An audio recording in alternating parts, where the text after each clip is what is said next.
Good morning, dear students. I am Sanjay, your computer teacher. In this video, I will teach you chapter 8. The name of chapter is Microsoft Excel Charts and Filter.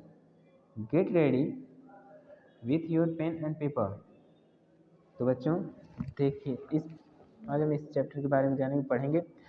देखिए things to learn understand the importance of chart in representing data. Data को represent करने के लिए chart का क्या महत्व है या फिर चार्ट का क्या यूज होता है, क्या महत्व है इसका, ठीक। और दूसरा पॉइंट है use chart wizard feature of MS Excel draw chart. MS Excel chart को कैसे बनाएं, ठीक है, कैसे बनाएं या फिर कैसे बनाया जा सकता है ये भी जानेंगे, कैसे बनाया जाता है। और तीसरा पॉइंट है filter data using the auto filter feature of MS Excel. Data को फिल्टर कैसे किया जाता है ये भी जानेंगे, इस फीचर का यूज़ कैसे किया जाता है इसको जानेंगे किसमें, एमएस एक्सेल में। ठीक है बच्चों, चलिए आगे देखते हैं। चार्ट देखिए, चार्ट दिख रहा है ना बच्चों। A picture is worth of 1000 word. एक पिक्चर लगभग 1000 वर्ड के बराबर होता है, ठीक। एक graphical presentation of data is always better understood than a textual presentation. It is easy to pick out and analyze trend when data is presented graphically. ठीक है बच्चों, इसका मतलब डेटा की एक ग्राफिकल प्रेजेंटेशन हमेशा एक टेक्सचुअल प्रेजेंटेशन की तुलना में क्या होता है, बहुत ही अच्छा या फिर बहुत बेहतर समझ में आ जाती है, समझ आती है। जैसे मान लीजिए एक हमारा यहाँ पे दिखिए दिया है, ये दिया है एक यहाँ पे दिया है एक ऐसे टेक्सचुअल मतलब एक लिखा गया है, लेकिन यहाँ पे ग्राफिकली रूप से दिया है। ग्राफिकली रूप से हमको देखिए यहाँ पे पूरा कितना आसानी समझ में आ जा रहा है कि 40 कौन ज़्यादा है और कौन कम है, कौन उससे कम है, उससे ज़्यादा है, कौन उससे ज़्यादा है। बहुत ही आसानी से हम पता लगा ले रहे हैं, जो कि ग्राफिकली रूप से बहुत ही आसानी से हम इसका निकाल रहे हैं कि कौन सा ज़्यादा है और कौन सा कम है, ठीक। तो ग्राफिकली रूप बहुत ही अच्छा होता है। फिर देखिए जब डेटा ग्राफिकल रूप से दिखाया जाता है तो ट्रेंड मीन्स रुझान होते हैं को चुनना और उनका एनालाइजेशन करना आसान हो जाता है। ठीक है बच्चों, मतलब ट्रेंड जैसे रुझान जो उसके बारे में जानना, कौन कम है या फिर कैसे कौन ज़्यादा है, इसको जानना बहुत ही आसानी तरीके से हम जान सकते हैं। ठीक है, देखिए आगे। Till now you have used the spreadsheet feature of MS Excel, but MS Excel is much wider in scope. It can present data diagrammatically as well as it can present it in a tabular form. ठीक, देखिए इसका मतलब till now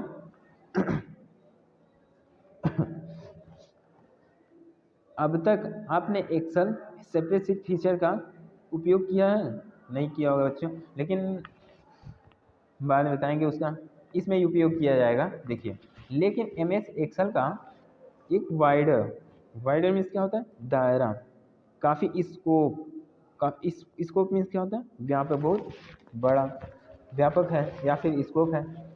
यह data को diagrammatically रूप से present कर सकता है। और ये क्या करता है, एक डायग्राम बनाकर, मतलब एक बहुत ही चित्र बनाकर हमको समझा सकता है, प्रेजेंट कर सकता है, और साथ ही इसे टेबुलर फॉर्म में प्रेजेंट कर सकते हैं। ठीक है, आगे देखिए बच्चों। Chart wizard is a feature of MS Excel that automate the process of chart generation.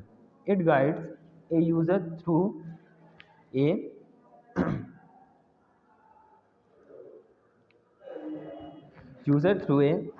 series of self-explanatory step, and the tabulated data is transformed into a lucid graph. ठीक है बच्चों, देखिए इसका मतलब चार्ट विजार्ड एक MS Excel की एक तो क्या है, एक फीचर है, ठीक है, जो ऑटोमेटिक चार्ट जनरेट करता है। जो क्या करता है, ऑटोमेटिक चार्ट। अगर हम ऐसे बना ले पूरा एक कोई बना लिए कुछ, जैसे हम बनाए ना बुक में, चित्र में दिख रहा है कि scale of car by ABC private limited हमारे नेक्स्ट पेज पे दिया है।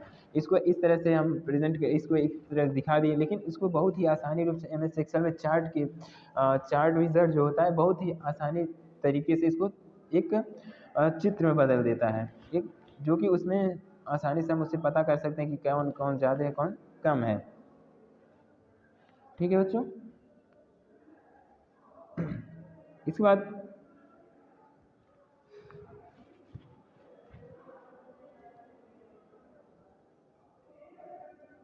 यह यूज़र को सेल्फ इंस्पेक्टरी स्टेप से यूज़र को गाइड करता है, ठीक है, और ट्यूबलेटेड डेटा को एक लूसिड ग्राफ में बदल देता है। लूसिड ग्राफ, लूसिड मीन्स क्या होता है, एक स्पष्ट ग्राफ में बदल देता है। ठीक है बच्चों, देखिए आगे दिया है, let's then learn to use this feature and transform boring information into a attractive chart. आइए बच्चों आगे देखते हैं, इस फीचर का उपयोग करके इस फीचर का उपयोग करना सीखेंगे और बोरिंग इंफॉर्मेशन को अट्रैक्टिव चार्ट में बदलेंगे। ठीक है बच्चों। Generating a chart, to generate chart in MS Excel में। MS एक्सेल में कैसे हम जनरेट करेंगे चार्ट, देखिए स्टेप दिया है, एक्सेल दिया है, type of data and select. ठीक, यहाँ पे देखिए सबसे पहले हम इस ग्राफ के बारे में जान लेते हैं, इसके क्या क्या कंटेंट्स हैं, इसके बारे में जान लेंगे, फिर हम आगे का वर्क करेंगे। देखिए बच्चों, यहाँ पे दिया है क्विक एसेस टूल बार, जो लेफ्ट कॉर्नर पे है ऊपर दिख रहा है, ये होता है क्विक एसेस टूल बार। और उसके बाद उसके बगल में नीचे जो दिया होता है ये फाइल वाला टैब, इसे हम रिबन टैब, जो भी इसमें टैब्स होते हैं इन्हीं से हमारा सब वर्क होता है। ठीक, और उसी के ऊपर होता है टाइटल बार, ये जो यहाँ पे जो रेड कलर का दिखा रहा है ये टाइटल बार। टाइटल बार मतलब बच्चों जैसे जहाँ पे उसका नाम लिखा जाए, जो भी उस फाइल का नाम हो नाम लिखा जाए, टाइटल बार उसका। उसका नीचे दिया है यहाँ पे देखिए रिबन, रिबन का जो ये तो टैब था उसका ऑप्शन का, लेकिन यहाँ पे सब उसके रिबन जो भी उसके डेटाज हैं, जो भी उसके इन्फॉर्म्स हैं, जो भी उसकी फाइलें हैं उनके बारे में यहाँ दिया रहेगा। यहाँ से हम उस कमांड को सेलेक्ट कर सकते हैं। उसके बाद बच्चों देखिए यहाँ पे प्रोग्राम विंडो कंट्रोल, यहाँ पे प्रोग्राम विंडो कंट्रोल मतलब इस प्रोग्राम को बंद करना है या फिर चालू रखना है या फिर ऑन रखना है या फिर रन कराना है, इसे हम यहाँ से कंट्रोल करते हैं। ये प्रोग्राम विंडो है। उसके बाद नीचे देखिए, उसी के नीचे वर्कबुक विंडो कंट्रोल। वर्कबुक मतलब जो भी हम काम कर रहे हैं उसको कंट्रोल करने के लिए, उसे हमको कट करना है या फिर मिनिमाइज या मैक्सिमाइज या फिर जो भी करना है हम यहाँ से कर सकते हैं वर्कबुक विंडो कंट्रोल से। ठीक है बच्चों। उसके बाद नीचे उसी के जस्ट नीचे देखिए यहाँ पे फार्मूला बार, यहाँ ये होता है फार्मूला बार, क्योंकि MS एक्सेल में फार्मूला यूज़ होता है ना, तो इसे हम फार्मूला बार कहते हैं। यहाँ पे देखिए एक्टिव सेल, जो भी सेल पे हम जिस टाइम कार्य कर जो भी वर्क कर रहे होते हैं वह एक्टिव सेल होता है। मान लीजिए इस पर हम काम कर रहे हैं तो ये एक्टिव सेल होता है।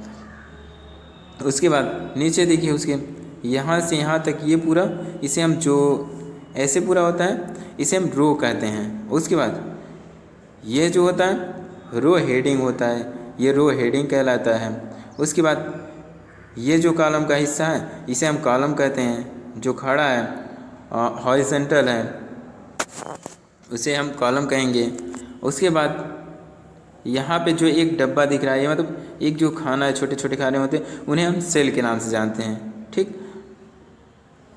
और यहाँ पे जब हम ऐसे माउस ले जाएंगे तो ऐसे माउस पॉइंटर हो जाता है, माउस पॉइंटर देखेंगे आप लोग। उसके बाद कॉलम हेडिंग, और यहाँ पे ये कॉलम हेडिंग होता है, ये कॉलम यह रो हेडिंग होता है और यह कॉलम हेडिंग होता है। ठीक है बच्चों।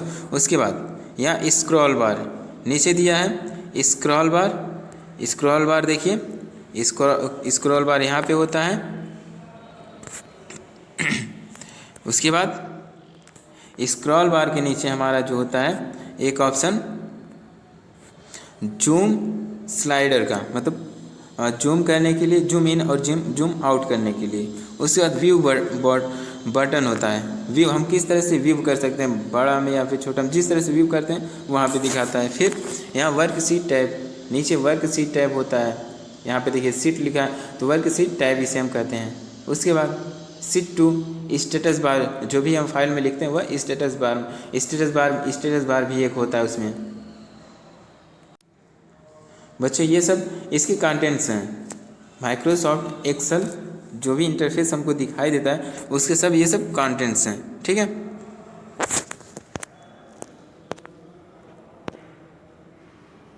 अब हम आगे देखेंगे कैसे एक डेटाबेस